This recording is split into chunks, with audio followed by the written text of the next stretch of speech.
আর check issue করার ক্ষেত্রে যদি কোনোরূপ ফ্রড, তঞ্চকতা বা মিথ্যা বা প্রতারণা প্রমাণিত হয় তবে আসামি কিন্তু সেই মামলায় খালাস পাওয়ার অধিকারী, এমনটিই বলছেন উচ্চ আদালত। আমাদের এনআই অ্যাক্টের 87 ধারার বিধান অনুযায়ী চেকের বিষয়বস্তুর কোনো পরিবর্তন দেখা গেলে আসামি কিন্তু সেই সুযোগটা গ্রহণ করতে পারে। শুধু তাই নয়, আসামি যে প্রমাণ করতে পারে যে তর্কিত চেকটি বাদী জালিয়াতি করে সৃষ্টি করেছে, বা চেকে দেওয়া স্বাক্ষরটি জাল করা হয়েছে, বা চেকে উল্লেখিত টাকার পরিমাণ কাটাকাটি করে লেখা হয়েছে, তবে অনুরূপ ক্ষেত্রে আসামি খালাস পাওয়ার যোগ্য হয়।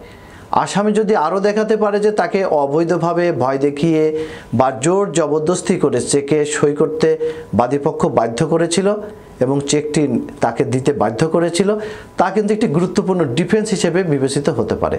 উপরের বিষয়গুলো যে কোনো একটি যদি আপনি শক্তভাবে আসামি হিসেবে প্রমাণ করতে পারেন তাহলে কিন্তু চেক ডিজনের মামলায় আপনি খালাস পেতে পারেন।